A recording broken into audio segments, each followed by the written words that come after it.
दोस्तों बहुत बहुत स्वागत है आप सभी का हमारे इस YouTube चैनल में। दोस्तों चैनल पर अब तक की सबसे बड़ी खबरों की अपडेट्स आपको मिलती हैं, इसलिए आप रेड बटन दबाकर आप चैनल को सब्सक्राइब कर लें और बेल आइकन को भी जरूर प्रेस कर लें, जिससे कि आपसे किसी भी तरह की न्यूज मिस ना हो। तो दोस्तों बढ़ते पहली बड़ी खबर की ओर।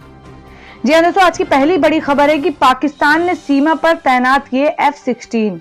एयरफोर्स ने भारत सरकार से की ये अपील। पुलवामा हमले के बाद भारत और पाकिस्तान के बीच तनाव अभी कम होने का नाम नहीं ले रहा है। भारतीय वायुसेना ने भारत सरकार से जल्द ही लड़ाकू विमानों के लिए गोला बारूद खरीद की अपील की है। ऐसा इसलिए क्योंकि पाकिस्तान ने भारतीय सीमा के पास अपने सभी F-16 लड़ाकू विमान खड़े कर दिए हैं। इसके साथ ही पाकिस्तान ने आतंकी ठिकानों को भारतीय वायुसेना की पहुंच से काफी दूर पश्चिम में संघीय प्रशासित कबायली क्षेत्र FATA में भेज दिया है। जी हाँ दोस्तों, अगली बड़ी खबर है कि खुफिया रिपोर्ट मामले में भाजपा के 3 नेताओं को नोटिस। कमिश्नरेट पुलिस ने खुफिया रिपोर्ट मामले में भारतीय जनता पार्टी के 3 नेताओं को खारबेल नगर थाने में गुरुवार को हाजिर होने का नोटिस जारी किया है। इनमें पार्टी के प्रदेश उपाध्यक्ष समीर महांती, प्रवक्ता गोलक महापात्र और युवा मोर्चा के अध्यक्ष टंकधर त्रिपाठी शामिल हैं। उल्लेखनीय है कि सोमवार को भाजपा के संवाददाता सम्मेलन में खुफिया विभाग का एक पत्र दिखाया गया। पत्र में कहा गया है कि गंजाम जिले की हिंजली सीट मुख्यमंत्री नवीन पटनायक के लिए अब सुरक्षित नहीं रही। संरचनाओं का विकास न हो पाने और अन्य कारणों से लोगों में नवीन पटनायक के खिलाफ रोष है। मुख्यमंत्री को इस सीट से चुनाव नहीं लड़ना चाहिए। भाजपा ने यह भी कहा था कि इससे भयभीत होकर मुख्यमंत्री ने पश्चिम ओडिशा से भी चुनाव लड़ने की घोषणा की है। पुलिस ने इस पत्र को फर्जी बताते हुए खारबेल नगर थाने से मामला दर्ज किया था। जी हाँ दोस्तों, अभी एक और बड़ी खबर निकल कर आ रही है कि समझौता एक्सप्रेस ब्लास्ट, असीमा नंद समेत 4 आरोपी बरी। समझौता एक्सप्रेस ब्लास्ट केस मामले में पंचकुला के NIA कोर्ट ने फैसला सुनाते हुए असीमा नंद समेत 4 आरोपियों को बरी कर दिया है। पंचकुला स्थित NIA के विशेष अदालत में बुधवार को राहिला की याचिका पर सुनवाई हुई, जिसे कोर्ट ने CRCPC की धारा 311 के तहत खारिज कर दिया। बताते चले कि 14 मार्च को मामले में फैसला सुनाया जाना था, लेकिन ठीक मौके पर राहिला ने ईमेल के माध्यम से याचिका दायर कर दी, जिसके बाद कोर्ट ने फैसला टाल दिया था। राहिला ने अपने वकील मोमिन मलिक के माध्यम से कहा था कि वह मामले में गवाही देना चाहती है। बता दें कि दिल्ली लाहौर समझौता एक्सप्रेस ट्रेन में 18 फरवरी 2007 को पानीपत के नजदीक 2 बम विस्फोट हुए थे, जिनमें 68 लोग मारे गए थे और 12 अन्य घायल हुए थे। जी हाँ दोस्तों, अगली बड़ी खबर है कि गोधरा कांड, अदालत ने मुख्य आरोपी को सुनाई उम्र कैद की सजा। गुजरात में SIT की एक विशेष अदालत ने 2002 गोधरा ट्रेन अग्निकांड में बुधवार को एक व्यक्ति को आजीवन कारावास की सजा सुनाई। विशेष SIT न्यायाधीश HV वोरा ने अदालत ने मामले में 5 अन्य आरोपियों की गवाही के आधार पर पटालिया को दोषी ठहराया। गोधरा पुलिस ने घटना के करीब 16 साल बाद पटालिया को जनवरी 2018 में गिरफ्तार किया था। यहां साबरमती केंद्रीय जेल में लगी विशेष अदालत में उस पर मुकदमा चला। याकूब पर उस भीड़ का हिस्सा होने का आरोप है, जिसने 27 फरवरी 2002 को गोधरा रेलवे स्टेशन के पास साबरमती एक्सप्रेस के डिब्बों में आग लगा दी थी। इस घटना में 59 कार सेवकों की मौत हो गई थी और इसके बाद राज्य में दंगे भड़क गए थे। जी हाँ दोस्तों, अगली बड़ी खबर है कि राहुल गांधी ने लगाया बड़ा आरोप। प्रधानमंत्री ने 2018 में खत्म की 1 करोड़ नौकरियां। कांग्रेस अध्यक्ष राहुल गांधी ने बुधवार को केंद्र सरकार पर आरोप लगाते हुए कहा कि प्रधानमंत्री नरेंद्र मोदी ने हर साल 2 करोड़ नौकरियां देने का वादा करने के बावजूद अकेले 2018 में 1 करोड़ नौकरियां खत्म कर दी। मणिपुर की राजधानी में एक जनसभा को संबोधित कर रहे राहुल गांधी ने कहा कि मोदी सरकार के कार्यकाल में 2018 के दौरान हर दिन लगभग 30,000 नौकरियां खत्म हुई। राहुल ने आरोप लगाया कि 2018 में प्रधानमंत्री नरेंद्र मोदी ने देश में 1 करोड़ नौकरियां खत्म कर दी। यह उनकी अक्षमता का स्तर है। मोदी का 2 करोड़ नौकरियों का वादा बेतुका और हास्यास्पद था। राहुल ने कहा कि मोदी ने जब लुक ईस्ट की जगह एक्ट ईस्ट की बात की तो उनकी कथनी और करनी में अंतर नजर आया। उन्होंने जानना चाहा कि पूर्वोत्तर को दक्षिण एशिया और भारत के बीच सेतु बनाने के लिए केंद्र ने क्या किया। आतंकवादी मसूद अजहर पर फ्रांस की कार्रवाई, संपत्ति जब्त करने का आदेश। फ्रांस सरकार ने जैश-ए-मोहम्मद के संस्थापक और आतंकवादी मसूद अजहर के खिलाफ कड़ा एक्शन लिया है। फ्रांस सरकार ने उसकी सारी संपत्तियां जब्त करने का आदेश दिया है। फ्रांस ने एक बार फिर कहा है कि आतंकवाद की लड़ाई में वह हमेशा भारत के साथ है। वहीं अमेरिका सांसद ने भी मसूद को आतंकी घोषित नहीं करने के चीन के फैसले पर कड़ी आपत्ति जताई है।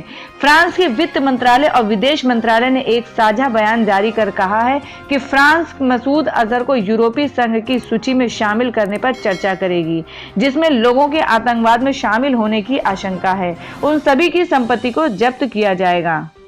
जी हाँ दोस्तों, अगली बड़ी खबर है कि चीन का आतंक पर दोहरा रवैया, कहा पुलवामा हमले के लिए पाकिस्तान पर न साधे निशाना।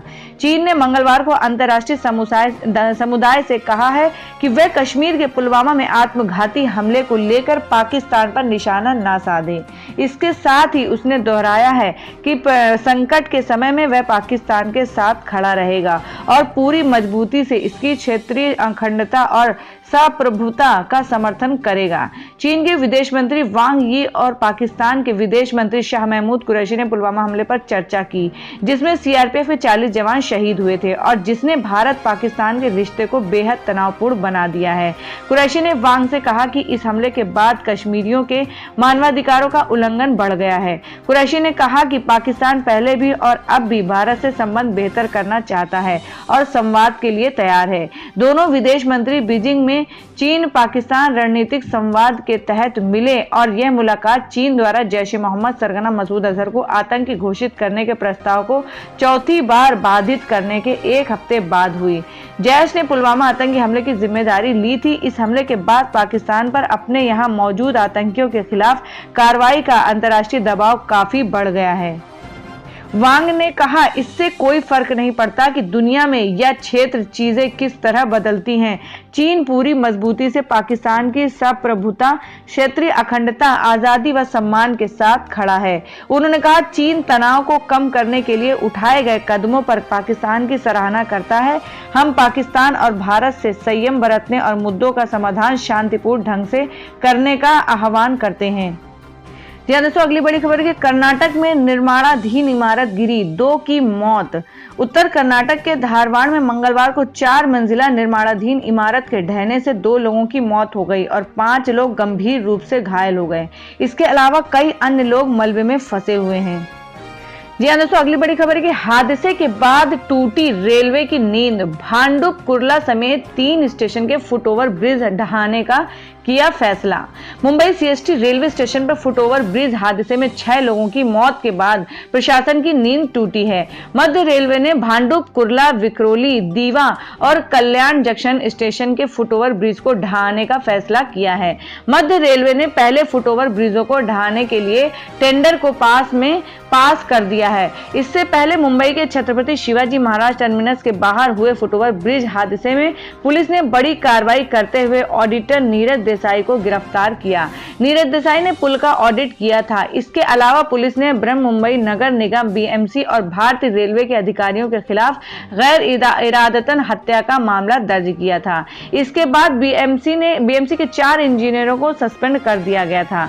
मुंबई पुलिस ने बृहन मुंबई नगर निगम बीएमसी और भारतीय रेलवे के अधिकारियों के खिलाफ गैर इरादतन हत्या का मामला दर्ज किया था।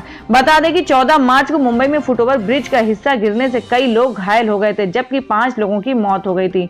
5 मृतकों की पहचान अपूर्वा प्रभु, रंजना तांबे, भक्ति शिंदे, जाहिद सिराज खान और तपेंद्र सिंह के रूप में हुई थी। एक प्रत्याशी ने बताया कि जब पुल ढहा तब पास के सिग्नल पर लाल बत्ती के चलते ट्रैफिक रुका हुआ था और इसी कारण से ज्यादा मौतें नहीं हुई। वहीं अन्य प्रत्यक्षदर्शी ने बताया कि आज सुबह पुल पर मरम्मत कार्य चल रहा था, इसके बावजूद इसका इस्तेमाल किया गया। इस पुल को आमतौर पर कसाब पुल के नाम से जाना जाता है, क्योंकि 26/11 मुंबई आतंकवादी हमले के दौरान आतंकवादी इसी पुल से गुजरे थे। जी हाँ दोस्तों, अभी भी एक और बड़ी खबर आ रही है कि भारत में ही होगा पूरा आईपीएल, चेन्नई में फाइनल 12 मई को। देश में अप्रैल मई में आम चुनाव के चलते इस बात की अटकलें लग रही थी कि इंडियन प्रीमियर लीग के 12वें संस्करण के कुछ हिस्से को विदेश में कराया जा सकता है, लेकिन भारत क्रिकेट कंट्रोल बोर्ड ने मंगलवार को आईपीएल का शेष कार्यक्रम जारी करते हुए स्पष्ट कर दिया है कि पूरा टूर्नामेंट भारत में ही होगा। बीसीसीआई ने आईपीएल 2019 के पहले 17 मैचों का कार्यक्रम जनवरी में जारी किया था, जो 23 मार्च से 5 अप्रैल तक होने थे, और तब कहा गया था कि शेष कार्यक्रम को आम चुनाव की तारीखों की घोषणा के बाद जारी किया जाएगा। आईपीएल की शुरुआत 23 मार्च से होनी है और इसका पहला मैच गत चैंपियन चेन्नई सुपर किंग्स और रॉयल चैलेंजर्स बेंगलुरु के बीच चेन्नई में खेला जाएगा। टूर्नामेंट में समय के बदलाव की भी अटकलें चल रही थी, लेकिन इसमें कोई बदलाव नहीं हुआ है और दिन के मैचों का समय 4 बजे तक, रात के मैचों का समय 8 बजे तक ही रहेगा। बीसीसीआई के शेष कार्यक्रम की घोषणा करते हुए कहा कि हमें यह बताते हुए बहुत खुशी महसूस हो रही कि पूरा टूर्नामेंट भारत में ही होगा और 8 फ्रेंचाइजी की टीमें अपने सभी 7 घरेलू मैच अपने संबंधित स्थलों पर खेलेंगी। दोस्तों, इसी तरह से खबरों से संबंधित सवालों के लिए हमें कमेंट करके जरूर बताएं और आप प्रधानमंत्री के रूप में किसे देखना पसंद करेंगे उसे भी कमेंट करके जरूर बताएं। और अगर आपने हमारे चैनल को सब्सक्राइब नहीं किया है तो रेड बटन दबाकर हमारे चैनल को सब्सक्राइब कर लें और बेल आइकन को भी जरूर प्रेस कर लें, जिससे कि आपसे किसी भी तरह की न्यूज मिस ना हो।